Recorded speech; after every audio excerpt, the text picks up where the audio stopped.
it's great that we have saved our program onto our computer, but now it's time to upload it onto our Microbit. And that is super easy. When you connect your Microbit to your computer with the USB cable that you get, you will notice that it becomes like a USB drive has been connected, like another drive. Have a look at this picture. That's it. And the easy thing is just save this file now. So we go and we click on download, and it'll then ask you, it's almost like as if you were saving it again onto your computer. But now what you can do is you go to your computer, you find the drive that's labeled Microbit, you open it up.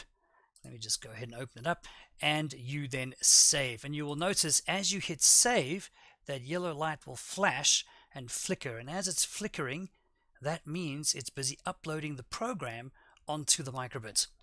The Microbit is now programmed, and the program runs, and there's your heart.